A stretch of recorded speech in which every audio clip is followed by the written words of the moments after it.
Hello everyone, welcome to Chetan Bharat learning. तो हम कर रहे हैं इन सीरीज ऑफ क्लासेस में हमारे करंट अफेयर्स।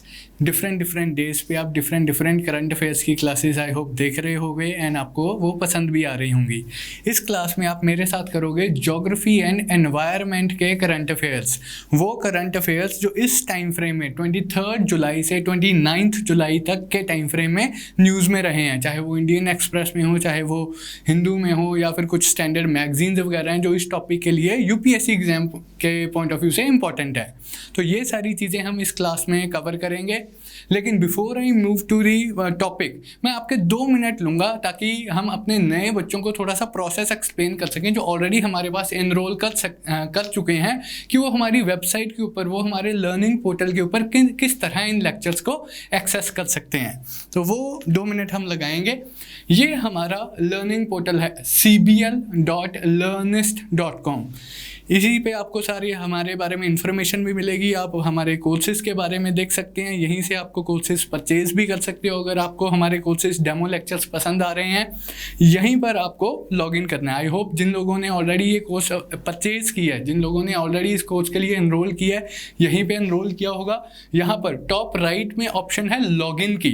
तो अगर आप हमारे पोर्टल पे लेक्चर्स देखना चाहते हैं तो you need to log in over here. ये विंडो पॉपअप होगी जो आपने अपनी आईडी एंड पासवर्ड बनाया था पहले लॉगिन के टाइम पे, साइन अप के टाइम पे, वो ईमेल और पासवर्ड आप यहाँ पर एंटर करेंगे एंड लॉगिन करेंगे।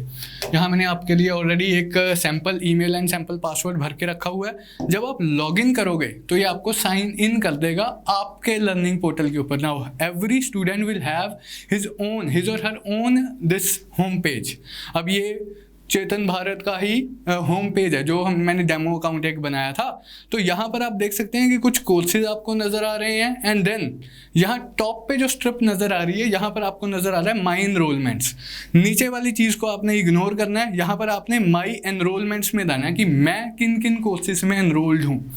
मैं UPSC prelims plus mains course में एनरोल्ड हूँ, मैं current affairs and answer writing वाले कोर्स में एनरोल्ड हूँ। तो ये मेरे 2 कोर्सेज हैं।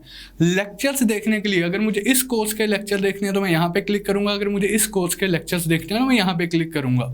मान लो मुझे करंट अफेयर्स के लेक्चर्स वगैरह देखने हैं तो यहाँ पर मेरा एक पैनल खुल जाएगा जहाँ पर मुझे पता चलेगा डिफरेंट सब्जेक्ट्स के कौन कौन से लेक्चर। मान लो साइंस एंड टेक की मैं वीडियोज़ देखना चाहता हूँ तो यहाँ पे साइंस एंड टेक में मैं जाऊँगा, लेक्चर 1 पे क्लिक करूँगा। ये इसका पीडीएफ था लेक्चर 1 की। वीडियो पे जब मैं जाऊंगा तो यहाँ इस पैनल में आपको उस वीडियो का लिंक मिल जाएगा। यहाँ पर आप प्ले कर सकते हैं, वीडियो प्ले होना स्टार्ट हो जाएगी। तो this is how you can access our lectures on our learning portal. Portal का नाम है cbl.learnist.com। तो ये छोटी सी मेरी एक्सप्लेनेशन थी। अब हम वापस आते हैं हमारे टॉपिक के ऊपर जो हमने ज्योग्राफी एंड एनवायरनमेंट के आज करंट अफेयर्स स्टडी करने हैं। तो मूव करते हैं। इसमें सोर्सेस क्या हम रेफर करते हैं ज्योग्राफी एंड एनवायरनमेंट के वाले पोर्शन के लिए, हम basically the Hindu, Indian express and और भी जो न्यूज़पेपर्स हैं, क्योंकि मिंट में इंपॉर्टेंट आर्टिकल आता है या इस तरह से। एक बहुत इंपॉर्टेंट सोर्स जो ज्योग्राफी एंड एनवायरनमेंट वाले पोर्शन के लिए इंपॉर्टेंट है वो है डाउन टू अर्थ मैगजीन। ये फोर्टनाइटली मैगजीन है। एनवायरनमेंट के काफ़ी इश्यूज अच्छे से डिस्कस होते हैं इस मैगजीन में। तो इस मैगजीन से भी में भी जो आर्टिकल्स, इंपॉर्टेंट आर्टिकल्स आए हैं वो हम डिस्कस करेंगे। तो क्योंकि ये महीने में सिर्फ 2 बार ही आती हैं, हमारी करंट अफेयर्स की क्लासेस 4 हफ्ते आएंगी, एक महीने में अप्रॉक्सीमेटली 4 वीक्स होते हैं। तो आधी डाउन टू अर्थ हम एक क्लास में कवर करेंगे, आधी दूसरी क्लास में। फिर जो नई डाउन टू अर्थ मैगजीन आ जाएगी 2 क्लासेस में उन्हें कवर करेंगे। तो 4 संडेज में हमारी 2 मैगजीन्स कवर हो जाएँ, 4 वीक्स में हमारी 2 मैगजीन्स कवर हो जाएंगी। तो ये हमारे सोर्सेज हैं। इस तरह से काफ़ी सारे आर्टिकल्स आपने न्यूज़ वगैरह में देखे होंगे, टाइगर पॉपुलेशन के कंटेक्स्ट में, heat waves, floods and droughts के कंटेक्स्ट में, पैडी पजल एक डाउन टू अर्थ में आर्टिकल आया था। बाकी कुछ ट्रिवियल इन्फॉर्मेशन वगैरह भी थी। ये वो इश्यूज़ हैं जो बड़े इश्यूज़ इन आर्टिकल्स में उठाए हुए हैं। कुछ specific prelims point of view से इंफॉर्मेशन बेस्ड आर्टिकल्स वगैरह या न्यूज़ वगैरह भी थी, वो भी हम थोड़ी बहुत देखेंगे। तो इश्यूज टू बी कवर्ड, ये जो 3 बेसिक इश्यूज रेज हुए हैं पिछले 1 हफ्ते में वो हम देखते हैं। सबसे पहले तो टाइगर कंजर्वेशन का ही इशू है। रिसेंटली टाइगर सेंसस की रिपोर्ट आई है एंड उसमें इंडिया के जो टाइगर पॉपुलेशन काउंट है वो इंक्रीज हुआ है and Guinness book of records में भी इंडिया का नाम एंटर हो गया। तो उस कंटेक्स्ट में हम ये इशू कवर करेंगे टाइगर कंजर्वेशन का। एक एस्पेक्ट होता है यूपीएससी की प्रिपरेशन में, एक एस्पेक्ट होता है कि न्यूज़ क्या रही है, फैक्ट्स क्या रहे हैं, एक एस्पेक्ट होता है उस न्यूज़ का एनालिसिस क्या है, उस इशू की लार्जर पिक्चर क्या है। मेंस पॉइंट ऑफ व्यू से ये लार्जर पिक्चर का पता होना बहुत ज़रूरी है, न्यूज़ का एनालिसिस करना बहुत ज़रूरी है। प्रीलिम्स पॉइंट ऑफ व्यू से आपको फैक्ट्स पता होने चाहिए। तो टाइगर कंजर्वेशन वाला इशू हम देखेंगे। अब ऐसा नहीं है कि टाइगर कंजर्वेशन तो अपने आप में बहुत बड़ा टॉपिक है, जो हमारी अप्रोच क्या रहेगी वो मैं आपसे शेयर कर रहा हूँ कि जो टाइगर कंजर्वेशन के एस्पेक्ट्स इस हफ्ते न्यूज़ में रहे हैं उनको समझने के लिए जो हमें बेसिक अंडरस्टैंडिंग चाहिए वो एस्पेक्ट्स हम कवर करेंगे क्लास में, ठीक है जी। दूसरा एस्पेक्ट हम कवर करेंगे क्लाइमेट चेंज। अब क्लाइमेट चेंज भी देखा जाए तो बहुत ब्रॉड टॉपिक है, इसमें कितनी सारी चीज़ें आ जाती हैं, लेकिन जो एस्पेक्ट्स क्लाइमेट चेंज के इस हफ्ते न्यूज़ में रहे हैं उनको हम अच्छे से स्टडी करेंगे, एनालाइज करेंगे। उसके लिए अगर कोई बैकग्राउंड इन्फॉर्मेशन चाहिए उसके बारे में हम स्टडी करेंगे। तीसरा हम करेंगे क्रॉप डाइवर्सिफिकेशन वाला इशू। वो जो पैडी पजल करके एक आर्टिकल आया हुआ है डाउन टू अर्थ में, उसमें उन्होंने इस इशू को रेज किया। तो ये क्रॉप डाइवर्सिफिकेशन क्या होता है इसके बारे में हम स्टडी करेंगे इस लेक्चर में। तो 3 बेसिकली इश्यूज कवर होंगे हमारे इस लेक्चर में। अब इन्हीं 3 इश्यूज के रिलेशन में 3 क्वेश्चंस मैं आपको ऐसे दे रहा हूं। Just read the wording of the question. इससे क्या है कि लाइक आपकी तैयारी को, आपकी प्रिपरेशन को ना एक डायरेक्शन मिलती है, एक सेंस ऑफ एफिलिएशन मिलती है कि मैं जब पढ़ रहा हूँ, मैं न्यूज़ में कोई आर्टिकल पढ़ रहा हूँ, मैं कोई मैगजीन पढ़ रहा हूँ, कि मेरे दिमाग में किन चीज़ों का मैंने ध्यान रखना है। तो इन्हीं टॉपिक्स जो मैंने 3 टॉपिक्स आपको अभी दिखाए हैं, जो 3 टॉपिक्स न्यूज़ में रहे हैं, उनके कंटेक्स्ट में मैंने कुछ क्वेश्चंस फ्रेम किए हैं। ये जस्ट आपकी तैयारी को, आपकी प्रिपरेशन को एक डायरेक्शन देने का काम कर रहे हैं। एंड देन जब आप ये पूरा लेक्चर लगा लोगे, ये लेक्चर नहीं, अगला लेक्चर नहीं, जब आप 2 महीने लगातार हमारी क्लासेस अटेंड करेंगे, देन आप खुद से ही ये क्वेश्चंस फ्रेम कर पाओगे एंड खुद से आप इनके आंसर्स भी बहुत इजीली लिख पाओगे। तो क्लासेस लगाते रहना है। You will be like capable enough to write the answers very fluently after 1 or 2 months। तो जैसे ये क्वेश्चन है, of late India's efforts at tiger conservation are paying off as is evident in the increasing number of tigers in India. कि India के जो tiger conservation efforts हैं वो पे ऑफ कर रहे हैं, गिनीज बुक ऑफ रिकॉर्ड्स में नाम चला गया है, टाइगर नंबर इंक्रीज कर रहे हैं। अब क्वेश्चन क्या है हमें, ये तो एक इंट्रोडक्टरी स्टेटमेंट थी। What was India's approach towards tiger conservation and what are the new challenges that India faces in this respect. तो ये हमें क्वेश्चन यूपीएससी मेंस में आ सकता है, इसकी आप लोग प्रैक्टिस करेंगे। एंड आज के लेक्चर में काफ़ी फॉर्डर मटेरियल मिलेगा आपको ऐसे वाले क्वेश्चंस को टैकल करने के लिए। एक और question, in the recent years the frequency of extreme climate events in India is increasing. कभी फ्लड्स देखते हैं हम, कभी ड्रॉट्स देखते हैं हम। तो ये जो एक्सट्रीम क्लाइमेट इवेंट, साइक्लोन्स वगैरह आ जाते हैं, इनकी फ्रीक्वेंसी इंक्रीज कर रही है, ज़्यादा लाइक फ्रीक्वेंटली ये आ रहे हैं। Discuss the factors responsible for this. Also mention how can the impact of this development be mitigated.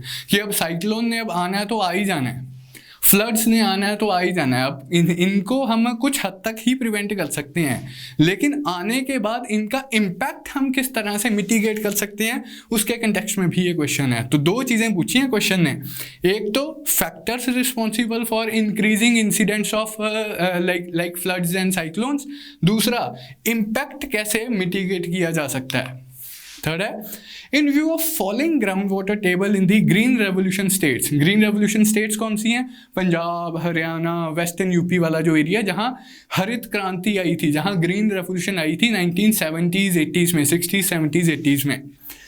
लेकिन वहाँ पे ग्रीन रेवोल्यूशन की वजह से क्या प्रॉब्लम आ गई कि over exploitation of water resources हो गया, ग्राउंड वाटर टेबल फॉल कर रहा है। तो उसी कंटेक्स्ट में हमें क्वेश्चन है, in view of falling ground water table in the green revolution states, do you agree that there is an urgent need for crop diversification. ये क्या हमें लगता है कि क्रॉप्स को डाइवर्सिफाई करने की ज़रूरत है। हम क्या करते हैं ग्रीन रेवोल्यूशन स्टेट्स में, क्या होता है, wheat paddy, wheat paddy, wheat paddy, cycle चलता रहता है। Wheat paddy, wheat paddy, wheat paddy, cycle चलता रहता है। एंड पैडी, राइस, हमें पता है बहुत ही वाटर इंटेंसिव क्रॉप है। अब वेस्ट बंगाल वाले रीजन में, बिहार वाले रीजन में, ईस्टर्न यूपी वाले रीजन में सफिशिएंट रेनफॉल होती है, वहाँ तो राइस सूट भी करता है, वहाँ तो पैडी सूट भी करता है। पंजाब में, हरियाणा में, इन रीजन्स में वैसे ही बारिश बहुत कम होती है। एक तो बारिश कम होती है, ऊपर से आप पैडी ग्रो कर रहे हो, राइस ग्रो कर रहे हो, तो किस तरह से आप सरवाइव करोगे, किस तरह से आप कंटिन्यू करोगे। तो क्वेश्चन हमें क्या पूछ रहा है कि do you agree that there is a urgent need for crop diversification, ये साइकिल को ब्रेक करने की ज़रूरत है। Justify your answer. तो ये कुछ क्वेश्चंस हैं जिन्हें हम आंसर करने की कोशिश करेंगे इस वीडियो में। तो देखते हैं, टॉपिक्स कवर करते हैं, क्यों क्या क्या न्यूज़ में रहे हैं। सबसे पहला हम टॉपिक जो कवर करेंगे that is in relation to tiger conservation. तो ये डिफरेंट आर्टिकल्स आए थे, tiger population rising, conservation is elated as the tiger numbers up. तो इन आर्टिकल्स को पढ़ के एनालाइज करके मैंने एक टॉपिक बनाया, तो वो हम स्टार्ट करते हैं। 2018 में इंडिया ने टाइगर्स का सेंसस कंडक्ट किया। इसी सेंसस की रिपोर्ट रिसेंटली रिलीज हुई है, status of tigers report 2018। Environmental minister Prakash Javadekar ने ये रिपोर्ट रिलीज की है। तो इस रिपोर्ट में दिया गया, इस रिपोर्ट में आया क्या है, खास बात क्या है, ये जो टाइगर सेंसस हमने किया है ये लार्जेस्ट वाइल्ड लाइफ सर्वे था दुनिया का, एंड इसी वजह से ये Guinness book of world records में भी इसका नाम शामिल हुआ है, जो इंडिया का टाइगर सेंसस हुआ है। इस रिपोर्ट की जो फाइंडिंग्स है वो क्या कहती हैं कि tiger population in India is increasing at 6% per annum from 2006 to 2018। इस टाइम फ्रेम में ऑलमोस्ट 6% पर एनम के रेट से टाइगर्स की पॉपुलेशन इंक्रीज हुई है। दुनिया में अराउंड 4000 टाइगर्स हैं, 3980 tigers left in the world. इनमें से around 70% of the tiger population of the world India में है। इंडिया में अराउंड 2226 टाइगर्स एग्जिस्ट करते हैं। तो टाइगर पॉपुलेशन इंक्रीज हो रही है, 6% is the rate of increase. दुनिया के 70% ऑफ द टाइगर्स इंडिया में एग्जिस्ट करते हैं। कुछ प्रीलिम्स स्पेसिफिक फैक्ट्स हैं जो इस रिपोर्ट में दिए हुए हैं, एंड आपके प्रीलिम्स में इनके रिलेशन में आपसे क्वेश्चन पूछा जा सकता है। पहले तो आंध्र प्रदेश में है नागार्जुन सागर श्रीशैलम टाइगर रिजर्व। हमारे देश में आपको पता ही है कुछ एरियाज टाइगर रिजर्व्स डिनोट कर दिए जाते हैं, जहां टाइगर्स को कंजर्व करने के लिए स्पेशल एफर्ट्स किए जाते हैं। तो अराउंड 50 टाइगर रिजर्व्स हैं आज की डेट में इंडिया में। इनमें से जो नागार्जुन सागर श्रीशैलम टाइगर रिजर्व है आंध्र प्रदेश में, it is the largest tiger reserve in our country. News में रहा था, आप याद रखेंगे, रिपोर्ट में भी इसका मेंशन है। फिर the largest contiguous tiger population in the world of about 724 tigers was found in the Western Ghats region। ये जो पूरा वेस्टर्न घाट्स रीजन है, यहाँ पर मल्टीपल टाइगर रिजर्व्स हैं इस पूरे वेस्टर्न घाट्स वाले रीजन में, जैसे Nagarhole tiger reserve, Bandipur tiger reserve, Wayanad tiger reserve, Mudumalai tiger reserve, Sathyamangalam tiger reserve, BRT tiger reserve. तो काफ़ी सारे टाइगर रिजर्व्स हैं इस वेस्टर्न घाट्स वाले रीजन में। It is the largest contiguous tiger population in the world. 724 tiger इस रीजन में रहते हैं। अब ऐसे तो इंडिया में मल्टीपल टाइगर रिजर्व्स है, कोई यहाँ पर है भरतपुर, यहाँ पर कान्हा, तो different Pench, different tiger reserve different parts of India में है। लेकिन ये रीजन क्यों इंपॉर्टेंट है, क्योंकि largest contiguous tiger population in the world वाला रीजन है। तो प्रीलिम स्पेसिफिक इंफॉर्मेशन थी। नेक्स्ट स्लाइड पे मूव करते हैं। Why is tiger conservation important? इस बात के ऊपर आपने ध्यान दिया कि why so much attention is being paid to tiger conservation. शुरू से ही 1970 से हम टाइगर कंजर्वेशन के ऊपर फोकस कर रहे हैं। फिर प्रोजेक्ट एलिफेंट भी हमने निकाला, प्रोजेक्ट राइनो विजन हमने निकाला। तो लेकिन why we are focusing on such large animals? The magnificent animal is at the top of the food pyramid and is vital to maintain the ecosystem। अब इस concept को समझने के लिए, इस क्वेश्चन का आंसर समझने के लिए आपको एक बेसिक इंफॉर्मेशन पता होनी चाहिए। हम फूड चेन पढ़ते हैं,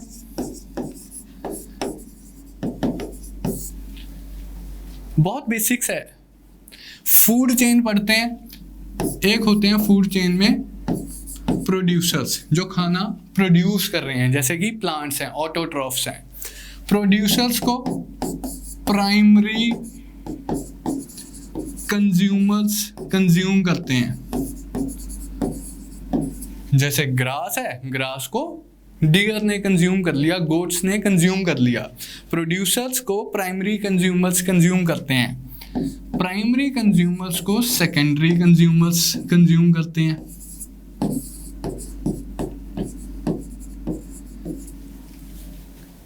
जैसे हिरन को टाइगर ने कंज्यूम कर लिया। तो ये जो है एक इकोलॉजिकल या फूड पिरामिड बन जाता है कि ये ग्रास, ये डियर, ये सबसे टॉप पे बैठा हुआ है टाइगर।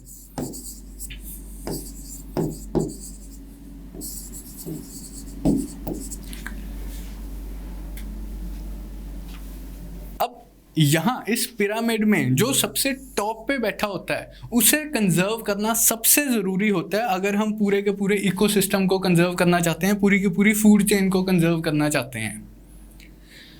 क्योंकि अगर हम इसे कंजर्व नहीं करेंगे तो फिर फूड चेन डिस्ट्रॉय हो जाएगी, डियर की पॉपुलेशन डिसप्रपोर्शनेटली इंक्रीज हो जाएगी, उसका इम्पैक्ट ग्रास की पॉपुलेशन, ग्रास के नंबर के ऊपर हो जाएगा, तो पूरा का पूरा फूड चेन आपका खराब हो जाएगा, पूरा का पूरा इकोसिस्टम आपका इफेक्ट हो जाएगा। तो जो भी ऑर्गेनिज्म, जो भी species top of the ecological pyramid पे होती है उसे कंजर्व करना सबसे ज़्यादा ज़रूरी होता है अगर हम पूरे के पूरे इकोसिस्टम को कंजर्व करना चाहते हैं। तो why tiger conservation is important? Because it is at the top of the food pyramid. ऐसे स्पीशीज को हम क्या बोलते हैं? Keystone species. अब ये नाम याद रखोगे आप, कीस्टोन स्पीशीज, कि वो स्पीशीज जिनको कंजर्व करना ज़रूरी होता है पूरे इकोसिस्टम की कंजर्वेशन के लिए। एक बार डेफिनेशन देख लेते हैं इसी चीज़ की। Keystone species is a species whose addition to or loss from an ecosystem leads to major changes in the occurrence of at least one other species। कि जिसका एडिशन या सब्ट्रैक्शन बाकी स्पीशीज की एग्जिस्टेंस को भी इफेक्ट करता है। All top predators, tiger, lion, crocodile, elephant, जिनको कोई और आगे नहीं कंज्यूम करता, top predators are considered as keystone species because they regulate all other animal population indirectly. Hence, top predators are given much consideration. This is why tiger conservation is important. This is why government of India ने इतने efforts किए हैं tigers को conserve करने के लिए। Project tiger बनाया है, then national tiger conservation authority है, टाइगर टास्क फोर्स है, काफ़ी सारी चीज़ें हैं। Now project tiger, one of the fundamental जो हमने इंस्टीट्यूशन या फंडामेंटल इंस्टीट्यूशनल मेथड अडॉप्ट की है टाइगर्स को कंजर्व करने के लिए, वो है हमारा project tiger. It was the result of first country wide tiger census that was conducted in 1972। हमने 1972 में टाइगर्स का एक सेंसस कंडक्ट किया, जो हमने अभी 2018 में कंडक्ट किया था। उसका फर्स्ट वर्जन हमने 1972 में कंडक्ट किया। उसमें हमें पता चला कि सिर्फ 1800 टाइगर्स ही बचे हैं इंडिया में। तो हमने एफर्ट्स करने स्टार्ट किए टाइगर को कंजर्व करने के लिए। तो रिजल्ट था project tiger. In 1973, Project Tiger was launched in the Palamau Tiger Reserve, and various tiger reserves were created in the country on the basis of core buffer strategy। ये core buffer strategy क्या है? कि हम एक area identify करते हैं जिसको हम टाइगर रिजर्व डिनोट कर देते हैं। ये जो टाइगर रिजर्व है इसके दो पार्ट्स होते हैं, एक core of the tiger reserve, एक buffer of the tiger reserve. ये बफर जोन, ये है कोर। तो 1973 से टाइगर कंजर्वेशन चली आ रही है। टाइगर रिजर्व्स हम नोटिफाई करते हैं। टाइगर रिजर्व्स में दो जोन्स होते हैं, core of the tiger reserve जहां सबसे ज़्यादा कंजर्वेशन एफर्ट्स किए जाते हैं, जहां ह्यूमन एक्टिविटीज़ प्रोहिबिटेड होती हैं, ह्यूमन इंटरफेरेंस प्रोहिबिटेड होती है। एक बफर जोन होता है जहां एक्टिविटीज़, ह्यूमन एक्टिविटीज़ लिमिटेड तौर पे अलाउड होती हैं लेकिन उन्हें रेगुलेट किया जाता है। तो core zone, buffer zone. There were 9 tiger reserves when Project Tiger was started in 1973. तो Project Tiger started with 9 tiger reserves. First हमने देखा पालामाऊ टाइगर रिजर्व है. Now India has 50 tiger reserves. आज की डेट में इंडिया के पास 50 टाइगर रिजर्व्स हैं. Tigers की पॉपुलेशन को मॉनिटर करने के लिए हम क्या सिस्टम, क्या टेक्निक इस्तेमाल करते हैं, उसके लिए हमारे पास एक सॉफ्टवेयर है M-Stripes की फुल फॉर्म है monitoring system for tigers intensive protection and ecological status. ये हम IT बेस्ड प्लेटफॉर्म इस्तेमाल करते हैं, GPS बेस्ड प्लेटफॉर्म इस्तेमाल करते हैं to patrol the tiger reserves, to map the tiger reserves, to map the tiger population. तो ये M-Stripes का आप नाम याद रखेंगे, IT based platform to patrol the tiger reserves, to map the tiger population. Project Tiger was administered by, Project Tiger is administered by the National Tiger Conservation Authority. ये 2005 में बनी थी. M-Stripes 2010 में लॉन्च किया गया था. नेशनल टाइगर कंजर्वेशन अथॉरिटी 2005 में बनी थी. यही national tiger conservation authority tiger reserves को भी एडमिनिस्टर करती है, मैनेज करती है. 2005 में on the recommendations of tiger task force led by prime minister. तो ये इंस्टीट्यूशनल मीन्स हमने अडॉप्ट किए हैं हमारी कंट्री ने टाइगर्स को कंजर्व करने के लिए. Now the techniques that are used for tiger conservation, the techniques that are used to estimate the population of tigers for tiger conservation. Most commonly use technique तो वही है पगमार्क सेंसस टेक्निक. जैसे आपने देखा होगा कि वो जो डिस्कवरी चैनल में जो एनवायरमेंटलिस्ट हैं वो क्या करते हैं, कंजर्वेशनिस्ट हैं वो क्या करते हैं, वो फॉरेस्ट रिजर्व्स में जाके पग मार्क्स ढूंढते हैं. तो उनके बेसिस पे टाइगर्स के नंबर्स को एस्टिमेट किया जाता है. ऑफ कोर्स थोड़ी सी रफ टेक्निक है, इससे एस्टिमेट ही किया जा सकता है, ऊपर नीचे हो जाता है थोड़ा बहुत काउंटिंग में. रिसेंट मेथड्स थोड़े से एक्यूरेट मेथड्स हैं. Recent methods use to estimate the numbers of tigers are camera trappings and DNA fingerprinting. की टाइगर्स का DNA का हम रिकॉर्ड रखते हैं. अब सोचने वाली बात है, इतने सारे टाइगर्स का DNA कहाँ से लेते हैं, क्या हमें टाइगर्स के सैंपल्स वगैरह पता है? टाइगर्स के DNA लेने का इंटरेस्टिंग सिस्टम है. हम उनकी पूप को, उनके एक्सक्रीटा से उनका DNA एक्सट्रैक्ट करते हैं, उसकी प्रोफाइलिंग करके रखते हैं. तो DNA फिंगरप्रिंटिंग भी है. कैमरा ट्रैपिंग तो आप लोग समझते ही हो कि डिफरेंट पॉइंट्स पे कैमरा लगा दिए टाइगर रिजर्व के अंदर, जिससे हम उनको ऑब्जर्व कर सकें, उनकी कैमरा से पिक्चर ले सकें. अब कैमरा से जैसे आप बोलोगे कि सारे टाइगर्स तो एक जैसे ही लगते हैं, कैसे पता चलेगा कि ये डिफरेंट टाइगर है, ये टॉमी है एंड ये रॉकी है एंड ये डिफरेंट टाइगर्स हैं. तो टाइगर की जो स्ट्राइप्स होती हैं, every tiger has a unique stripe pattern. तो उनकी स्ट्राइप्स को एनालाइज करके हम उनकी काउंटिंग करते हैं. तो these are the some of the techniques that we use to estimate the tiger population. अब हम हमारे लास्ट टॉपिक पे ऊपर मूव करते हैं, प्रॉब्लम्स इन टाइगर कंजर्वेशन. कि अभी तक हमने जो स्टेप्स लिए हैं या अभी तक हमने जो एक्शंस लिए हैं टाइगर्स को कंजर्व करने के लिए, नो डाउट उससे टाइगर्स की पॉपुलेशन इंक्रीज हुई है. पहले 1800 थी at the start of the project tiger, आज की डेट में 2200 प्लस है. हमने टाइगर रिजर्व्स वगैरह बनाए हैं, हमने प्रोजेक्ट टाइगर के अंडर काम किया है, नेशनल टाइगर कंजर्वेशन अथॉरिटी है. लेकिन अब और हम क्या कर सकते हैं, हमारे पास चैलेंजेस क्या हैं टाइगर कंजर्वेशन में. सबसे जो इम्पोर्टेंट चैलेंज है आज की डेट में वो है फ्रेगमेंटेशन ऑफ हैबिटेट. हमने क्या किया कि पूरे इंडिया में डिफरेंट पॉइंट्स पे टाइगर रिजर्व्स आइडेंटिफाई कर लिए कि ये वो फॉरेस्टेड रीजन है जहां हम टाइगर को कंजर्व करेंगे. लेकिन ये टाइगर रिजर्व्स काफ़ी छोटे होते हैं एरिया में. टाइगर्स के पास थोड़ी सी फ्रीडम ऑफ मूवमेंट भी होती है. टाइगर आपको पता है कि टेरिटोरियल जानवर है, वो अपना एरिया मार्क करके रखता है. तो the larger the area better would it be for the tiger conservation. लेकिन प्रॉब्लम क्या है कि हमने लिमिटेड एरियाज डिमार्केट किए हुए हैं टाइगर कंजर्वेशन के लिए. अब इस प्रॉब्लम का हमने सोल्यूशन क्या निकाला, हमने क्या किया कि ये एक टाइगर रिजर्व है, ये दूसरा टाइगर रिजर्व है, उससे थोड़ी सी दूर हमने एक एरिया डिनोट कर दिया, जिससे हमने एक टाइगर रिजर्व को दूसरे टाइगर रिजर्व से जोड़ दिया. इसे हमने बोल दिया ग्रीन कॉरिडोर या एलिफेंट कॉरिडोर या टाइगर कॉरिडोर, डिपेंडिंग ऑन कि हम किस चीज़ की कंजर्वेशन कर रहे हैं। तो हमने इस तरह से टाइगर कॉरिडोर्स क्रिएट कर दिए connecting one tiger reserve with the other tiger reserve.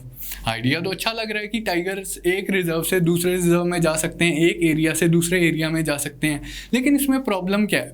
Problem इसमें ये है कि ये टाइगर रिजर्व तो प्रोटेक्टेड एरिया है, ये टाइगर रिजर्व भी प्रोटेक्टेड एरिया है, लेकिन जो हमने कॉरिडोर डिनोट किया है, कॉरिडोर बनाया दोनों को कनेक्ट करने के लिए, वो इतना प्रोटेक्टेड एरिया नहीं है, वो उस लेवल की प्रोटेक्शन नहीं उसे दी जा रही जितनी टाइगर रिजर्व को मिलती है। तो जनता यहाँ पर सड़कें भी बना लेती है, अपने घर भी बना लेती है, खेती भी कर देती है एंड थिंग्स लाइक दैट।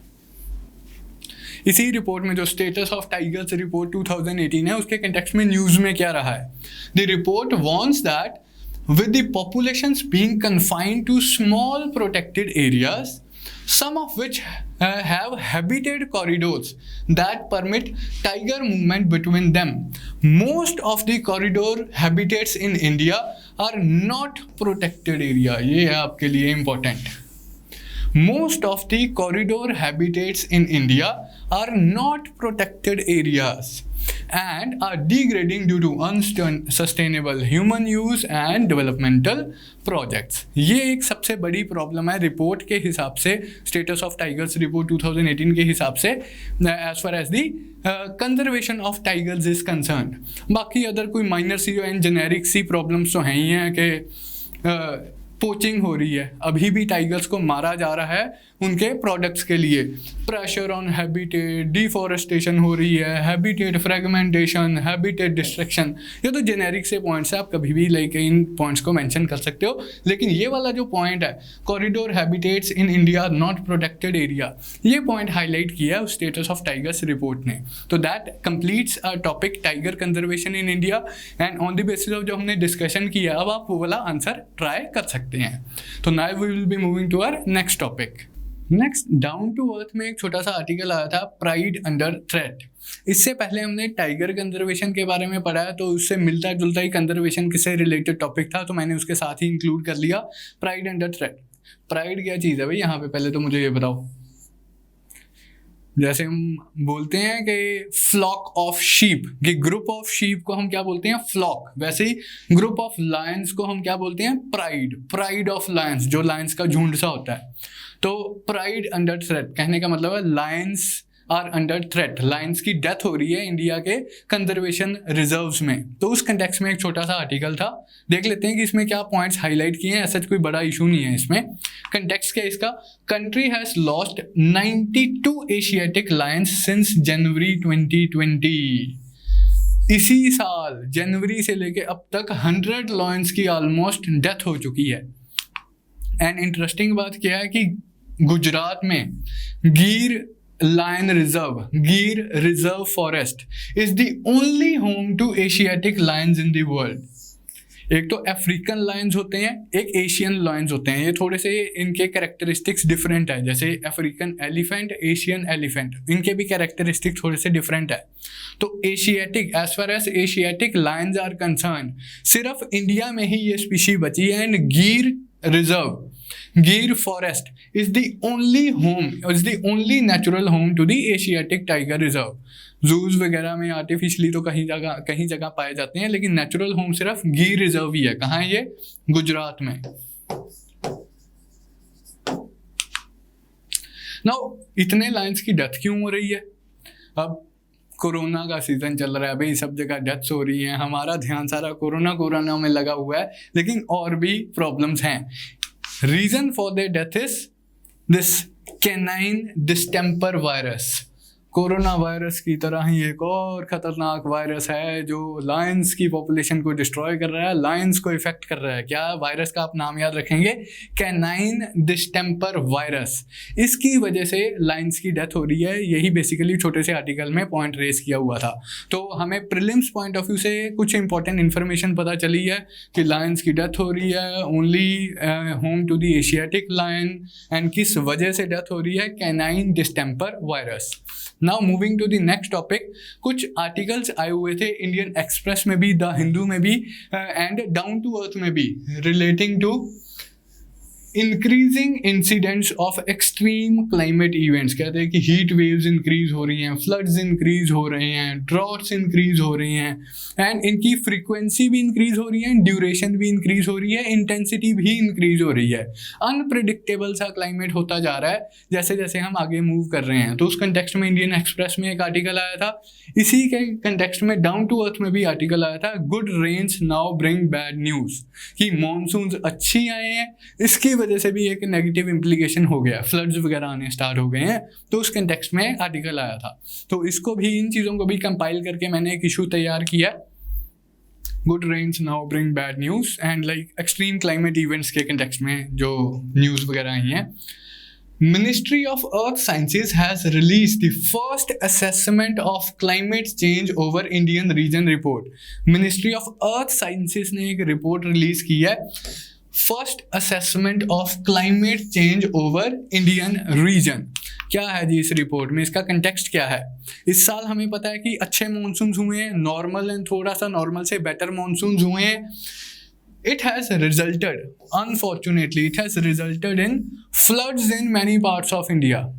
और इंडिया की अब यही प्रॉब्लम है, बारिश आ जाए तो फ्लड्स आ जाते हैं, बारिश ना आए तो ड्रॉट आ जाता है। ये भी चीज़ हमें समझ आती है कि भी बारिश आ गई तो फ्लड आ गया, बारिश नहीं आई तो ड्रॉट आ गया। इससे भी ज़्यादा अनफॉर्चुनेट क्या है? इससे भी ज़्यादा अनफॉर्चुनेट ये है कि सेम ही सीजन में कहीं फ्लड्स आ रहे होते हैं, कहीं ड्रॉट्स आ रहे होते हैं, कहीं एक्सेस रेनफॉल हो रही है, कहीं डेफिसिट रेनफॉल हो रही है। कहने का मतलब क्या है कि रेनफॉल का जो पैटर्न है इतना यूनिफॉर्मली डिस्ट्रीब्यूटेड ओवर इंडिया नहीं है। किसी पर्टिकुलर रीजन में एक्सेस रेनफॉल होगी, किसी पर्टिकुलर रीजन में कम रेनफॉल होगी। सॉरी, जैसे इस साल सेंट्रल इंडिया वाला जो रीजन है, नॉर्थ ईस्ट इंडिया वाला जो रीजन है, वहाँ पर ज़्यादा एक्सेस रेनफॉल हो रही है, तो वहाँ पर फ्लड लाइक सिचुएशन बनी हुई है। असम में हमें पता है कि फ्लड्स आ गए हैं, सेंट्रल इंडिया में भी क्रिटिकल सिचुएशन है, north Bihar was also under the threat of flood. तो ये प्रॉब्लम है हमारे देश की कि सेम ही सीजन में किसी जगह पर फ्लड आ जाते हैं, किसी जगह पर डेफिसिट रेन हो जाती है। Increasing instances of extreme climate events like heat waves, floods, droughts, ये तो हम लेटली ऑब्जर्व कर ही रहे हैं पिछले 10 सालों से, पिछले 20 सालों से, कि frequency of floods, frequency of droughts, frequency of cyclones, frequency of heat waves, ये सारी जो एक्सट्रीम इवेंट्स हैं इनकी फ्रीक्वेंसी एंड ड्यूरेशन इंक्रीज कर रही है। आर्बिट्रेरी सी थोड़ी हो गई है। अब ये जो रिपोर्ट है, first assessment of climate change over Indian reason जो रिपोर्ट है, उसके की पॉइंट्स क्या हैं? तो उन्होंने डिफरेंट हेडिंग्स में डिफरेंट इम्पैक्ट एक्सप्लेन किए हैं। जैसे सरफेस एयर टेम्परेचर की अगर बात करें ग्लोबल वार्मिंग के कंटेक्स्ट में, तो इंडिया के ऊपर उसका क्या इम्प्लीकेशन है? रिपोर्ट कहती है कि surface air temperature has risen by 0.6 degrees per year during 1901 to 2018। इतना लंबा पीरियड इन्होंने एनालाइज किया एंड इन्होंने इस रिजल्ट पे पहुंचे कि हर साल annually around 0.6 degree temperature increase हुआ है as far as the average surface air temperature is concern. और एक एडिशनल बात क्या बता रही है हमें ये रिपोर्ट, कि नॉर्थ इंडिया का जो एरिया है वो ज़्यादा वार्म हो रहा है as compare to South India. तो आपको प्रीलिम्स में जैसे क्वेश्चन आ सकता है, which of the following statements are correct according to the recent report release by Ministry of Earth Sciences, कि South India is getting warmer as compared to warmer at a faster pace as compared to North India। तो statement बताओ true है या false? False statement होगी। तो report क्या कह रही है? North India has undergone warming more than South India. और क्या बता रही है report? By the end of 21st century, आगे के लिए क्या प्रिडिक्शंस हैं? तो ये तो इन्होंने 2018 तक का डेटा एनालाइज किया एंड आगे कुछ प्रिडिक्शंस की हैं। ये कहते हैं कि by the end of 21st century, इस सदी के एंड तक, average temperature over India is projected to rise by 4.4 degree Celsius relative to the average temperature during this time.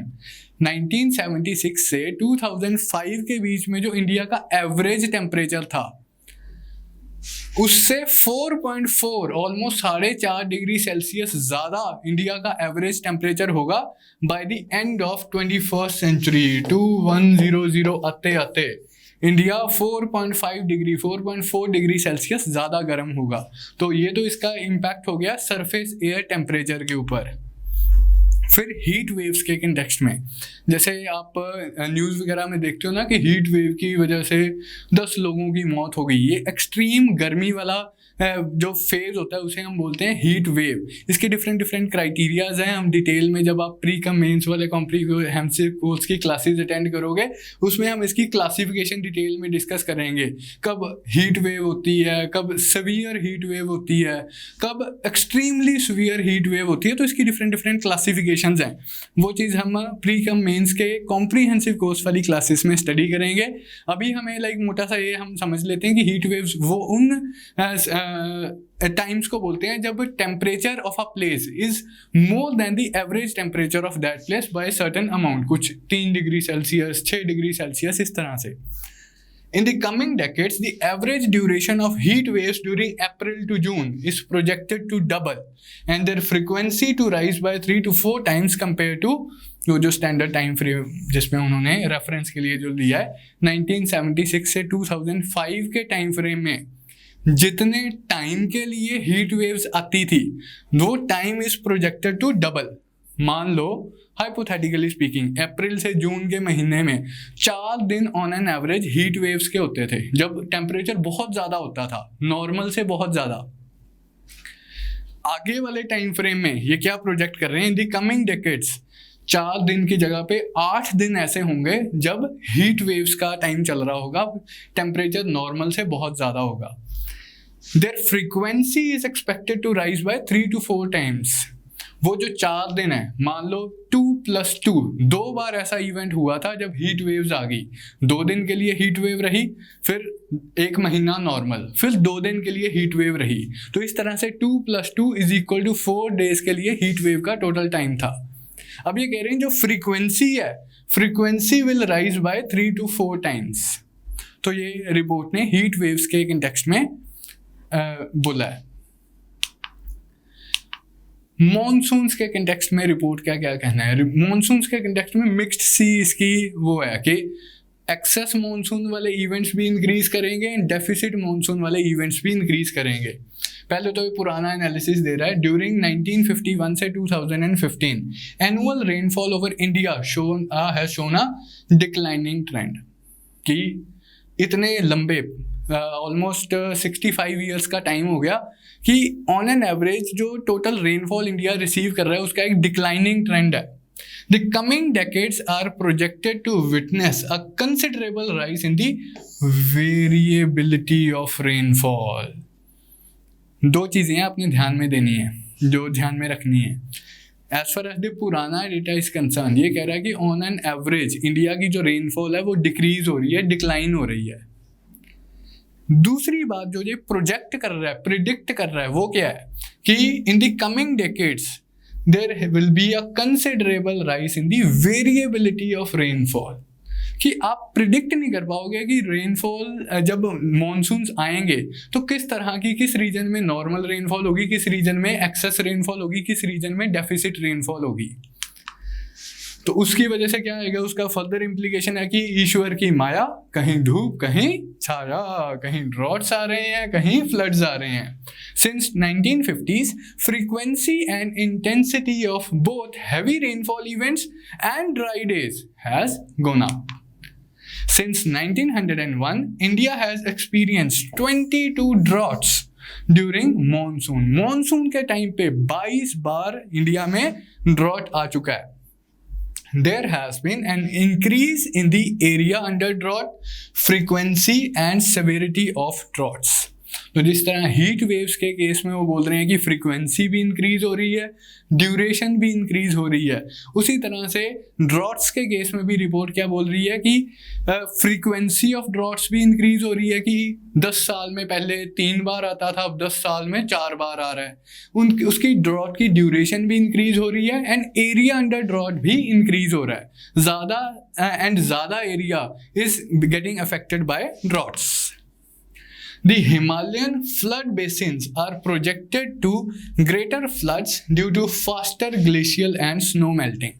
अब ग्लोबल वार्मिंग हो रही है तो उसकी वजह से क्या है कि ग्लेशियर्स मेल्ट कर रहे हैं।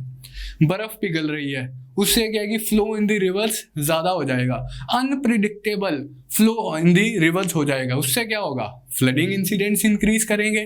तो रिपोर्ट भी यही कहती है कि Himalayan flood basins are projected to greater floods, ज़्यादा फ्लड्स क्यों आएंगे हिमालयन रीजन्स में, बेसिन्स में, due to faster glacial and snow melting, global warming का इफेक्ट है।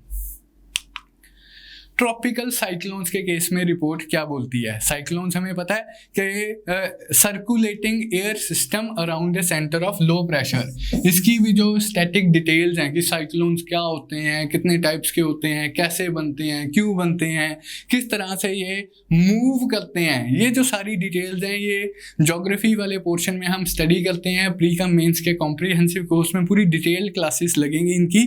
अभी के लिए साइक्लोन्स क्या है कि एक circulating system, a converging circulating system around a center of low pressure, इसे हम बोल रहे हैं साइक्लोन्स। तो ट्रॉपिकल साइक्लोन्स इंडिया में आते हैं ज़्यादातर, कुछ टेम्परेट साइक्लोन्स भी आते हैं, दो तरह के साइक्लोन्स हो सकते हैं। तो साइक्लोन्स के कंटेक्स्ट में रिपोर्ट क्या क्या कहना है, before 1950s 94 severe cyclonic storms formed in the Bay of Bengal, a number that jumped to 140 post 1950s। तो ये रिपोर्ट का एनालिसिस है कि 1950 तक, जो 1901 से ये एनालाइज करना स्टार्ट करते हैं, 1950 से पहले का पीरियड, 1950 के बाद का पीरियड, 1950 तक 94 साइक्लोनिक स्टॉर्म्स बने हैं। 1951 के बाद अब तक 140 साइक्लोनिक स्टॉर्म्स बने हैं। तो कहने का मतलब क्या है कि ये तो ऐसे डाटा है, आपको याद नहीं रहेगा पेपर तक। तो आपने लेकिन समझना क्या है कि फ्रीक्वेंसी ऑफ साइक्लोन्स इंक्रीज कर रहा है, फ्रीक्वेंसी ऑफ फ्लड्स इंक्रीज कर रहा है, frequency of heat waves increase कर रहे हैं, फ्रीक्वेंसी ऑफ ड्रॉट्स इंक्रीज कर रहा है, फ्रीक्वेंसी ऑफ साइक्लोन्स भी इंक्रीज कर रहा है। साइक्लोन्स अरेबियन सी में भी आते हैं एंड बे ऑफ बंगाल में भी आते हैं। पहले तो एक बेसिक सा फैक्ट आपको याद रखना है, प्रीलिम्स में आपको आ सकता है कि बे ऑफ बंगाल में ज़्यादा साइक्लोन्स आते हैं या अरेबियन सी में ज़्यादा आते हैं। इसका एक बेसिक आंसर आप याद रखेंगे कि बे ऑफ बंगाल में ज़्यादा साइक्लोन्स आते हैं एज कंपेयर टू अरेबियन सी। लेकिन ये जो फ्रीक्वेंसी ऑफ साइक्लोन्स इंक्रीज हो रही है ये दोनों जगह पे हो रही है, यहाँ भी नॉर्मल से ज़्यादा साइक्लोन्स आ रहे हैं, अरेबियन सी में भी नॉर्मल से ज़्यादा साइक्लोन्स आ रहे हैं। लेकिन ये जो इंक्रीज हो रहा है, नाउ इस बात को आपने ध्यान से समझना है, rate of increase of cyclones, increase in the number of cyclones, increase in the frequency of cyclones, ये अरेबियन सी में ज्यादा है। पहले क्या होता है कि मोटा मोटा सा अगर आप लगा लो, अगर 5 साइक्लोन आए हैं एक सीजन में, 4 बे ऑफ बंगाल में आएंगे, 1 अरेबियन सी में आएगा। ये एक लॉन्ग टर्म सी एवरेज है, मोटा मोटा आपको समझने के लिए बता रहा हूँ। पहले क्या होता था कि 4 बे ऑफ बंगाल में आ गए, 1 अरेबियन सी में आ गया। अब क्या हो रहा है, अब जस्ट हाइपोथेटिकली मैं आपको नंबर्स कोट कर रहा हूं ताकि आपको समझ आए कि दुनिया में हो क्या रहा है। अब यहां पर आ रहे हैं 4 की जगह 5, यहां पर 1 की जगह 3। अभी भी ज्यादा कहां आ रहे हैं, बे ऑफ बंगाल में, लेकिन वहां पर इंक्रीज कितना हुआ, 4 की बजाय 5, 1 का। यहां पर इंक्रीज कितना हुआ, 1 की बजाय 3, 2 नंबर से इंक्रीज कर गया। तो अभी भी बे ऑफ बंगाल में ही ज्यादा साइक्लोन्स आ रहे हैं, लेकिन अरेबियन सी में तो बहुत ही ज्यादा साइक्लोन्स आ रहे हैं। Rate of increase in the number of cyclones is more in the case of Arabian Sea. ठीक है जी। For those formed in the Arabian Sea number has risen from 29 to 44। ये अब एग्जैक्ट हो जाएगा। बे ऑफ बंगाल में 94 से 140 हुआ है, यहां से 29 से 44 हुआ है। This trend is expected to continue, ये आगे वाले डेकेड्स में भी इसी तरह से कंटिन्यू करेगा। रीजंस, अब कुछ जनरल रीजंस दिए हुए हैं इसी रिपोर्ट्स में, हम उन्हीं रीजंस को थोड़ा सा देख लेते हैं। मेन कंट्रीब्यूटर क्या है अकॉर्डिंग टू दिस रिपोर्ट, ये अदरवाइज अगर हम बात भी करें जनरल अंडरस्टैंडिंग में ही भी कि why such extreme events are increasing in frequency, तो सबसे बड़ा रीजन तो इसका क्लाइमेट चेंज ही है। Climate change leading to global warming, हम ग्रीन हाउस पे ग्रीन हाउस गैसेज इमिट कर रहे हैं, कार्बन डाइऑक्साइड पे कार्बन डाइऑक्साइड इमिट कर रहे हैं, इंडस्ट्री से, व्हीकल से, घरों से, सब जगह से हमारी ग्रीन हाउस गैसेज हम इमिट कर रहे हैं। अब वो क्या कर रही हैं, सोलर हीट को ट्रैप कर रही हैं, तो ग्लोबल वार्मिंग ही होगी उससे। एंड अगर सरफेस एयर टेम्परेचर इंक्रीज करेगा, ग्लोबल वार्मिंग होगी, तो उससे क्लाइमेट चेंज होगा। पता नहीं चलेगा बादलों को कहाँ बरसना है, कितना बरसना है, कहाँ बरसना है, कहाँ नहीं बरसना, तो क्लाइमेट चेंज इवेंट्स हो जाएंगे, एक्सट्रीम क्लाइमेटिक इवेंट्स हो जाएंगे। Main contributor to the climate change is anthropogenic activities. Anthropogenic मतलब ह्यूमन एक्टिविटीज से रिलेटेड, ह्यूमन एक्टिविटीज से रिलेटेड जो एक्टिविटीज होती हैं, pushing up the concentration of green house gases. Green house gases हम सबको पता है, जिनमें से मोस्ट इंपॉर्टेंट है कार्बन डाइऑक्साइड। ये सोलर हीट को ट्रैप कर लेती हैं, ग्लोबल वार्मिंग होती है इनसे। has led to rise in the temperature and atmospheric moisture content। अब ये दो चीज़ें हैं। अब यहाँ पर ना थोड़ा सा ट्विन इफेक्ट्स होगा। आप हमेशा हम कंफ्यूज रहते हैं कि यार ऐसा कैसे हो सकता है कि फ्लड्स भी इंक्रीज कर रहे हैं, ड्रॉट्स भी इंक्रीज कर रहे हैं ग्लोबल वार्मिंग से। दोनों चीज़ें पॉसिबल हैं। अगर टेम्परेचर इंक्रीज होगा तो जो सरफेस रिसोर्सेज हैं, सरफेस वाटर रिसोर्सेज हैं, वहाँ से ज़्यादा इवेपोरेशन होगी तो सूखा पड़ जाएगा। अब यही वाटर वेपर्स, ऐसा नहीं है ना कि यहाँ से वाटर वेपर्स राइज हुए एंड यहीं पे रेनफॉल कॉज करेंगे। मान लो कोई एरिया था, वहाँ से वाटर वेपर्स राइज कर गए, हवा के साथ वो कहीं और चले गए एंड कहीं और जाके बरस जाएंगे, वहाँ पर फ्लड आ जाएगा। तो कहीं ड्रॉट्स आ रहे हैं, कहीं फ्लड्स आ रहे हैं। फिर ग्लोबल वार्मिंग से ही मेल्टिंग ऑफ ग्लेशियर्स हो रहा है, वहाँ से फ्लड्स आ रहे हैं। तो इस तरह से भी इफेक्ट पड़ सकता है। A higher concentration of water vapour in turn leads to intense rainfall during the monsoon. Monsoons में इतनी वेरिएशन क्यों है? पहले ही बात तो कहते हैं कि ग्लोबल वार्मिंग हुई, ग्लोबल वार्मिंग से टेम्परेचर राइज हुआ, टेम्परेचर राइज होने से concentration of water vapour increase हुआ, ज़्यादा इवेपोरेशन होगी, ज़्यादा कंडेंसेशन हो गई, उससे क्या है, intense rainfall during monsoon. On the other hand अब ड्रॉट्स की एक्सप्लेनेशन देख लेते हैं। Heating leads to vaporization. Heating से इवेपोरेशन हो रहा है which is directly linked to decreasing soil moisture। Soil से जो मॉइस्चर जो प्लांट ग्रोथ के लिए रिक्वायर्ड होता है, इंक्रीजिंग टेम्परेचर की वजह से वो वेपोराइज कर जाएगा, resulting in droughts. This can lead to reduction in food production. इसका लॉन्ग टर्म इम्प्लीकेशन क्या है? Reduction in food production and in availability of portable water according to the report. तो ये काफ़ी इंपॉर्टेंट लाइन है, आप याद रखेंगे कि हीटिंग से क्या हो रहा है, ड्रॉट्स तो आ ही रहे हैं, उसका इम्प्लीकेशन क्या है कि it can affect our food security, both availability of food as well as availability of portable water. Rising sea levels would make India's big cities vulnerable to erosion and damage to coastal project। एक और obvious सा implication क्या है global warming का कि सी levels rise कर रहे हैं। रिपोर्ट के हिसाब से इंडिया में भी उतना ही सी लेवल राइज कर रहा है जितना बाकी दुनिया के शहरों में, बाकी दुनिया के देशों में कर रहा है। तो एज सच इंडिया अलग से नहीं कुछ इसके इम्प्लीकेशंस आ रहे हैं, लेकिन स्टिल ग्लोबल वार्मिंग की वजह से सी लेवल राइज कर रहा है। उसके नेगेटिव इम्प्लीकेशंस क्या हैं कि हमारे कोस्टल सिटीज़ फ्लड हो जाएंगे, जो हमने कोस्टल प्रोजेक्ट्स वगैरह बनाए हुए हैं वो सारे इफेक्ट्स सब्जेक्ट टू फ्लडिंग हो जाएंगे, सब्जेक्ट टू सबमर्जेंस हो जाएंगे। तो उससे इकोनॉमिक लॉस होगा, लाइवलीहुड लॉस होगा, उससे हैबिटेट लॉस होगा and all set of environmental problems associated with it. तो now that completes our topic कि किस तरह से हमने एक्सट्रीम क्लाइमेटिक इवेंट्स हो रहे हैं, उसका क्या फ्यूचर में हमारे ऊपर इम्प्लीकेशन होगा। जो इसमें टॉपिक हमने नहीं डिस्कस किया एंड आपको सोचना है वो क्या है कि हम इस चीज़ के इम्पैक्ट को मिटिगेट कैसे कर सकते हैं। तो सोचो एंड आप इस वीडियो के कमेंट सेक्शन में इसका आंसर लिखो, हम इवेल्युएट करेंगे। Now moving on to our next topic के पैडी पजल। ये वो टॉपिक है क्रॉप डाइवर्सिफिकेशन के कंटेक्स्ट में कि पंजाब हरियाणा वाले रीजन में वीट पैडी का जो साइकिल बना हुआ है, इस साइकिल को ब्रेक करने की ज़रूरत है। क्यों ब्रेक करने की ज़रूरत है? क्योंकि पैडी हमें पता है कि वाटर गजलिंग क्रॉप है, वाटर इंटेंसिव क्रॉप है, एंड पंजाब हरियाणा में वैसे ही पानी बहुत कम है, वैसे ही रेनफॉल जो सदर्न पंजाब वाला रीजन है या हरियाणा वाला रीजन है, यहाँ पर रेनफॉल बहुत कम होती है। क्रॉप्स ग्रो करनी है हमने पैडी, क्रॉप्स ग्रो करनी है हमने शुगर केन, जो वैसे ही वाटर चूसू क्रॉप्स हैं। तो इस चीज़ को अवॉइड करने की ज़रूरत है। किस तरह से अवॉइड कर सकते हैं?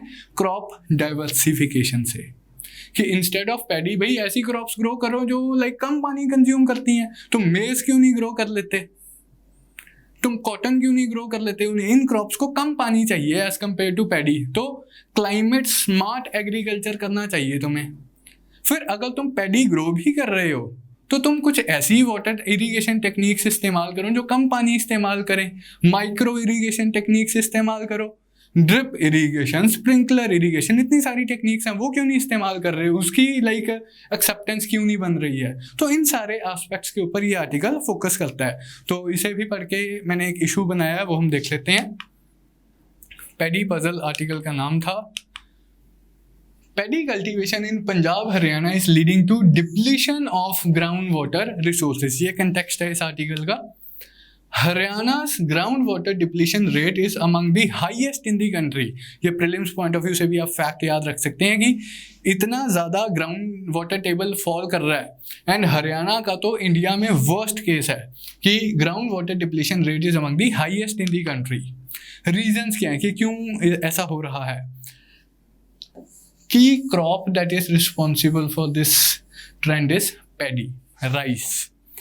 Paddy is a water intensive crop. हमें पता है कि पैडी को ग्रो करने के लिए जो ट्रेडिशनल मेथड है, हम ट्रांसप्लांटेशन ऑफ पैडी करते हैं।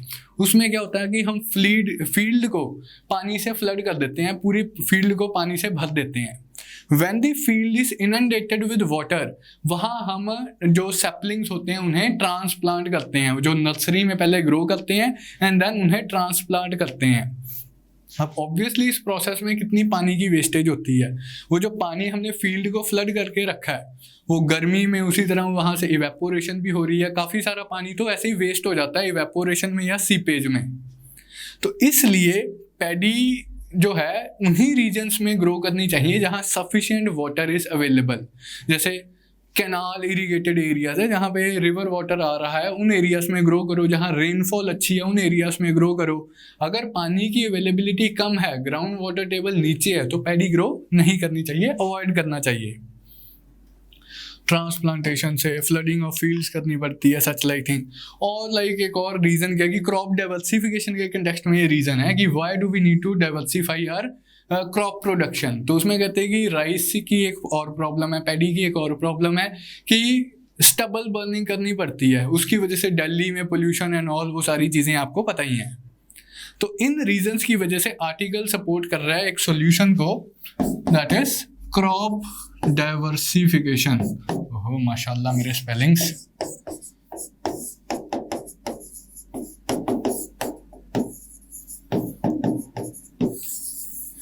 ये कह रहे भी सिंपल सी बात है, तुम क्लाइमेट के हिसाब से क्रॉप्स ग्रो करोगे, क्रॉप्स के हिसाब से क्लाइमेट थोड़ी एडजस्ट करेगा। अब तुमने कह दिया कि पैडी ग्रो करेंगे तो रेनफॉल ज़्यादा थोड़ी होने लग जाएगी। तुम्हें चाहिए कि तुम क्लाइमेट स्मार्ट एग्रीकल्चर प्रैक्टिस करो, क्रॉप ऐसी क्रॉप्स ग्रो करो जो कम पानी कंज्यूम करे। मेज जैसी क्रॉप्स तुम्हें ग्रो करनी चाहिए। What can be done? Crop diversification. Government is encouraging farmers to shift to less water intensive crops like maize, pulses, oil seeds. And in general भी हमारी डाइट को भी कंप्लीट कर रही है। Instead of having a carbohydrate rich diet, ये balance diet में भी कंट्रीब्यूट करेंगे अगर हम पल्सेस वगैरह ग्रो करेंगे या मेज वगैरह ग्रो करेंगे।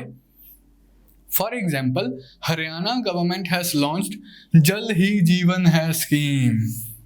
ये एक पायलट प्रोजेक्ट की तरह पे लॉन्च की गई है, पूरी स्टेट में नहीं चल रही है, पायलट प्रोजेक्ट की तरह ये लॉन्च की थी ये स्कीम, जल ही जीवन है स्कीम। इसमें इन्होंने क्या किया, फार्मर्स को इनकरेज करना स्टार्ट किया कि भाई आप पैडी की जगह कोई और क्रॉप ग्रो कर लो, मेज ग्रो कर लो फॉर एग्जांपल। तो उसके लिए किस तरह से इनकरेज कर रहे हैं, उसके लिए हमें कुछ इंसेंटिव्स देने की ज़रूरत होती है। तो सरकार कहती है कि जो हम पर एकड़ कुछ आपको फाइनेंशियल असिस्टेंस देंगे अगर आप राइस की जगह पर से के मेज ग्रो करोगे, हम आपकी क्रॉप्स की इंश्योरेंस कर देंगे, हम आपके को अश्योर्ड एमएसपी वगैरह देंगे।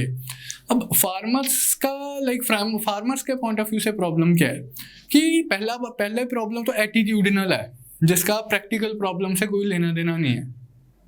प्रैक्टिकल प्रॉब्लम्स भी हैं, उन पे भी आएंगे, वो ज़्यादा इंपॉर्टेंट है। लेकिन सबसे पहले तो माइंडसेट की प्रॉब्लम है। हमारी एक टेंडेंसी सी बनी हुई है कि यार वीट के बाद पैडी ग्रो करनी है, पैडी के बाद वीट ग्रो करनी है। ये साइकिल शुरू से चला आ रहा है। इस साइकिल से हमें साइकोलॉजिकली ही निकलने के लिए मेहनत करनी पड़ रही है। फिर कुछ प्रैक्टिकल प्रॉब्लम्स हैं जिनको हम डिस्कस करेंगे। चैलेंजेस क्या आ रहे हैं वही चीज़ हम डिस्कस करते हैं। सबसे पहला चैलेंज तो यही है जो साइकोलॉजिकल लेवल पे है, रिलक्टेंस ऑफ फार्मर्स। फिर हम कुछ ज्योग्राफिकल इश्यूज स्टडी करते हैं। ये 2 ज्योग्राफिकल रीजंस है कि क्यों हम डाइवर्सिफाई नहीं कर पा रहे हैं, पर्टिकुलरली पंजाब हरियाणा वाले रीजन में। कि मॉनसून सीजन में कई बार इतनी बारिश होती है कि फील्ड्स गेट वाटर लॉक्ड, कि 4-4 दिन तक पानी फील्ड्स में ऐसे ही खड़ा हुआ है। अगर मैंने ऑयल सीड्स ग्रो करी होती, मान लो मैं एक छोटा किसान हूँ, मेरे पास 1 एकड़ ज़मीन है, उसमें मैंने हाइपोथेटिकली स्पीकिंग कि मैंने ऑयल सीड्स ग्रो कर दिया, मैंने मस्टर्ड ग्रो कर दिया। मस्टर्ड तो चलो इस सीज़न में ग्रो नहीं होता, कोई और लगा लो कि मैंने सनफ्लावर ग्रो कर दिया, या इस तरह से कोई भी जो इस सीज़न में ग्रो होता है वो वाले ऑयल सीड्स मैंने ग्रो कर दिए। हैवी बारिश हो गई, 4 दिन तक मेरे फील्ड में पानी खड़ा रहा, वो तो क्रॉप डिस्ट्रॉय हो जाएगी। सिर्फ पैडी ही ऐसी क्रॉप है जो इस चीज़ को झेल सकती है। Fields get water logged in monsoon, water logging हो जाती है मॉनसून वाले सीजन में। Only paddy can survive this. इसलिए फार्मर्स रिलक्टेंट है कि हम नहीं भाई कुछ और ग्रो करेंगे, हम तो पैडी ही ग्रो करेंगे। दूसरा geographical region certain areas have clay soil. अब सॉइल का भी तो चक्कर है, हर क्रॉप को एक स्पेसिफिक तरह की सॉइल चाहिए। क्लेई सॉइल जो होती है वो काफ़ी स्टिकी सॉइल होती है, मतलब चिपचिपी सी एंड चिकनी सी मिट्टी होती है। तो ये जो क्लेई सॉइल है इसकी वाटर रिटेंशन कैपेसिटी बहुत ज़्यादा होती है, ये पानी सोख लेती है अपने अंदर एंड देन पानी रिटेन करके रखती है। अब ऑयल सीड्स को पानी चाहिए ही नहीं है, पल्सिस को बहुत कम पानी चाहिए है। मेरी सॉइल ही ऐसी है कि एक बार बारिश हो गई है 10 दिन तक वो मॉइस्टी रहती है, पानी नहीं छोड़ती है। तो ऑयल सीड्स तो एक्सेस ऑफ पानी की वजह से ख़राब हो जाएंगे, पल्सिस तो एक्सेस ऑफ पानी की वजह से ख़राब हो जाएंगे। तो certain areas have clayey soil. Clayey soil का क्या कैरेक्टरिस्टिक आप याद रखोगे? हाई वाटर रिटेंशन,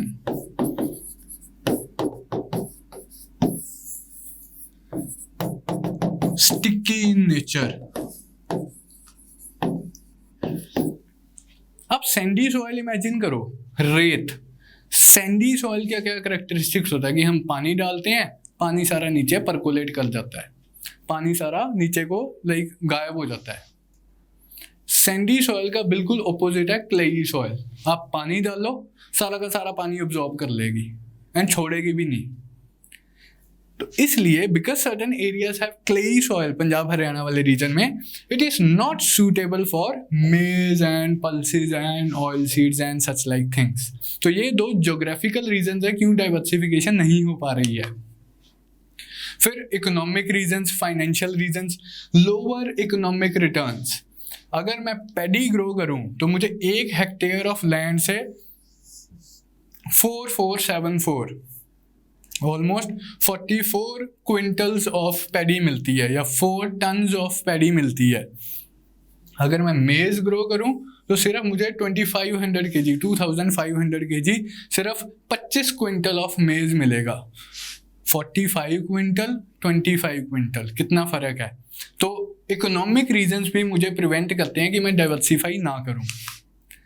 अब इस चीज़ को सॉल्व कैसे किया जा सकता है, what is the way forward, क्या हम सजेशन दे सकते हैं। ये पहले तो ये जो सोल्यूशन है इसका वे फॉरवर्ड है, इसको हम 2 एस्पेक्ट्स में डिवाइड करते हैं वे फॉरवर्ड को। एक तो प्रॉब्लम है हमारी डिप्लीटिंग ग्राउंड वाटर टेबल, एक तो प्रॉब्लम है हमारी जो वाटर रिसोर्सेज डिप्लीट हो रहे हैं। उस चीज़ को हम किस तरह से मैनेज कर सकते हैं। दूसरी प्रॉब्लम है हमारी क्रॉप डाइवर्सिफिकेशन की, उस चीज़ को हम किस तरह से आगे लेके जा सकते हैं।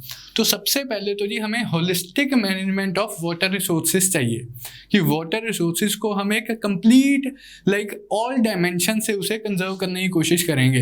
इसमें हम रेन वाटर हार्वेस्टिंग कर सकते हैं, इसमें हम वाटर शेड मैनेजमेंट कर सकते हैं, इसमें हम माइक्रो इरिगेशन का इस्तेमाल कर सकते हैं, वही sprinkler irrigation and drip irrigation, precision irrigation भी जिसे हम बोलते हैं। तो इन कुछ टेक्निक्स का इस्तेमाल कर सकते हैं प्रमोटिंग माइक्रो इरिगेशन। ये यहाँ पर ड्रिप इरिगेशन भी आ जाएगी एंड स्प्रिंकलर इरिगेशन भी आ जाएगी। Rain water harvesting and ground water recharge. तो जो बारिश होती है मानसून के सीज़न में मैक्सिमम हमें कोशिश करनी चाहिए कि ट्रेंचेस वगैरह डिग करके या कुछ पॉन्ड्स में पानी कलेक्ट करके ग्राउंड वाटर को हम रिचार्ज करें, रेन वाटर को हार्वेस्ट करें। Financial and non financial incentives for diversification. अब डाइवर्सिफिकेशन के पॉइंट ऑफ व्यू से हम क्या कर सकते हैं कि सिर्फ फाइनेंशियल इंसेंटिव्स नहीं, नॉन फाइनेंशियल इंसेंटिव्स भी देने चाहिए कि जैसे कि पानी, जैसे कैनाल वाटर है तो थोड़ा सा कंसेशनल रेट्स पे कैनाल वाटर दे दिया, या जैसे कि इलेक्ट्रिसिटी की तरफ बिजली के पॉइंट ऑफ व्यू से थोड़ी सी कंसेशंस वगैरह दे दिए। इस तरह से जो मोस्ट इम्पॉर्टेंट है, सबसे पहली प्रॉब्लम क्रॉप डाइवर्सिफिकेशन में मैंने आपसे क्या शेयर की थी, माइंडसेट ऑफ द फार्मर्स। इसे भी एड्रेस करने की ज़रूरत है। किस तरह से कर सकते हैं हम, बाय आउटरीच प्रोग्राम्स। आपको पता है कि Punjab, Haryana and western UP में ग्रीन रेवोल्यूशन इतनी सक्सेसफुल क्यों हुई? काफ़ी सारे रीजंस थे उसके। सॉइल फर्टाइल है, and high yielding varieties, climate suit करता है, वाटर अवेलेबिलिटी अच्छी थी, इकोनॉमिकली रिच थे तो फर्टिलाइजर्स वगैरह की अवेलेबिलिटी अच्छी थी। ये सारी बातें तो ठीक हैं। एक बहुत इंपॉर्टेंट फैक्टर था जिसकी वजह से ग्रीन रेवोल्यूशन इसी रीजन में पॉपुलर हुई, वो थी आउटरीच एक्टिविटीज, जिन्हें हम एक्सटेंशन सर्विसेज बोलते हैं। अब जी पंजाब एग्रीकल्चरल यूनिवर्सिटी ने कोई high yielding variety of crop develop कर ली है, high yielding variety of wheat develop कर दी है। एक किसान एक traditional variety of wheat grow कर रहा था, कैसे उसे बोला जाए कि भाई तू ये वैरायटी ग्रो करनी छोड़ दे, high yielding variety of wheat grow करनी स्टार्ट कर। वहाँ भी सेम प्रॉब्लम है, फायदा हो रहा है लेकिन माइंडसेट की प्रॉब्लम है। तो extension activities, outreach programs, PAU ने अपने रीजनल सेंटर्स वगैरह खोले एंड देन वो किसानों से जाके इंटरेक्ट करते रहे, उनके प्रोफेसर्स, उनके ऑफिसर्स एंड उनके जो भी स्टाफ वगैरह था। तो इन आउटरीच एक्टिविटीज से उन्होंने आइडिया पॉपुलर किया कि क्रॉप्स को हम high traditional varieties of crop से हम high yielding varieties of crops पे शिफ्ट करेंगे। नेचुरल मैन्योर से हम फर्टिलाइजर्स वगैरह हमें यूज़ करने चाहिए जिससे प्रोडक्शन इंक्रीज करेगी। तो यहाँ भी जब हम माइंडसेट की बात कर रहे हैं तो आउटरीच प्रोग्राम्स बहुत यूजफुल रहेंगे to interact with the farmers and convince them regarding the need for diversification. तो ये हम स्टेप्स ले सकते हैं to solve the paddy puzzle. Last एक इंफॉर्मेशन स्पेसिफिक सी चीज़ डाउन टू अर्थ में आर्टिकल एंड इंडियन एक्सप्रेस में भी ये न्यूज़ आई हुई थी, pied cuckoo harbinger of monsoon to be tracked in migration climate change study. तो ये जी एक माइग्रेटरी बर्ड है जिसका नाम है पाइड कुक्कू। ये स्पॉट किया जाता है हिमालयन रीजन में समर सीजन में। ये अपने आप में बहुत इंटरेस्टिंग बात है कि ये वाला जो मोस्ट ऑफ द जो माइग्रेटरी बर्ड्स इन इंडिया हैं वो विंटर सीजन में इंडिया आते हैं। जैसे साइबेरियन क्रेन आती है, जो रशिया वाले रीजन से काफ़ी सारे बर्ड्स हैं जो इंडिया आते हैं। कब आते हैं? विंटर सीजन में, क्योंकि वहाँ पर विंटर्स बहुत ज़्यादा हार्श होती हैं। विंटर सीजन में वो इंडिया आ जाते हैं, कूल कूल एटमॉस्फेयर में रहते हैं, ठंडा ठंडा कूल कूल। साइबेरिया में तो बहुत ही ज़्यादा ठंड हो जाती है, इसलिए most of the migratory birds winter season में इंडिया आते हैं। लेकिन ये जो पाइड कुक्कू के बारे में हम स्टडी कर रहे हैं, ये बर्ड समर सीजन में इंडिया विजिट करता है। One of the very few migratory birds जो समर सीजन में इंडिया आता है। तो इसके बारे में देखते हैं। Migratory bird to Himalayas, probably from Africa. Probably, हमें पक्का नहीं पता कि ये कहाँ से आता है। जैसे साइबेरियन क्रेन का हमें पता कि साइबेरिया से इंडिया आती है, यहाँ हमें लगता है कि शायद ये माइग्रेटरी बर्ड अफ्रीका से इंडिया आता है। इतना इंपॉर्टेंस क्यों है, न्यूज़ में क्यों रहा ये साउथ इंडिया, लाइक पहले तो बेसिक फैक्ट, ये साउथ इंडिया में भी पाया जाता है, लेकिन साउथ इंडिया में ये like it is local to South India, they are not migratory birds in South India. अब आप सोचोगे कि जो हिमालयाज में पाइड कुक्कू आता है, क्या पता साउथ इंडिया से आता हो, ये ऐसे तुक्के मार रहे हैं कि अफ्रीका से आता था। तो इसी चीज़ को स्टडी किया जा रहा है, इनको ट्रैक किया जा रहा है कि कहाँ से हिमालयाज में आते हैं। सवाल उठता है कि इतनी क्या इंपॉर्टेंस है इनकी, आते हैं उस बात पे। One of the very few birds that visit India in summer, वही जो मैंने आपको बात बताई थी, most migratory birds visit India in winter. Again आपका प्रीलिम्स का क्वेश्चन बनता है, which of the following statements are correct, that most of the migratory birds visit India during the summer season? Statement true है या false? इस तरह से तो आपको क्वेश्चंस आ सकते हैं। सिग्निफिकेंस क्या है, हम इसके लिए क्यों इसको ट्रैक करना चाहते हैं, क्या इसकी इंपॉर्टेंस है, न्यूज़ में क्यों था ये। Arrival of pied cuckoo in Himalayas is considered as an indicator of onset of monsoons। ये एक इंटरेस्टिंग सा कोइंसिडेंस है कि जब पाइड कुक्कू हिमालयास में आता है, उसके कुछ ही दिनों बाद मॉनसून्स भी इंडिया आते हैं। इसका फिक्स्ड सा टाइम है, अगर ये लेट आ रहा है तो मॉनसून्स भी लेट आते हैं, अगर ये जल्दी आ गया तो मॉनसून्स भी जल्दी आ जाएंगे। ये कोइंसिडेंस है, तो इस कोइंसिडेंस को स्टडी करना चाहते हैं हमारे scientist. Why news, Wildlife Institute of India along with Indian Institute of Remote Sensing and Government of India's Department of Biotechnology, ये तीन जो institutions हैं, they have begun a study of migration of the pied cuckoos from Africa to India and back, कि कब आते हैं, कहाँ से आते हैं, किस सीजन में जाते हैं, एंड इसका लिंक क्या है, किस तरह से स्टडी करेंगे। by tagging 2 of the birds with satellite transmitters, उनका पूरा पाथ स्टडी करना चाहते हैं कि किस तरह से आते हैं, what is their relation to the monsoonal winds, what is their relation to onset of monsoon in India. तो ये छोटी सी न्यूज़ थी, तो उसके बारे में भी हमने देख लिया। प्रीलिम्स में आपको क्वेश्चन आ सकता है, मेंस में इसके ऊपर कोई क्वेश्चन वगैरह नहीं बनता है। तो that's all as far as आज के करंट अफेयर्स, इस हफ्ते के current affairs were concern. I hope you would have like this class, and if you have any problem or any suggestions, you can write it in the comment section. That's all from my side. Thank you.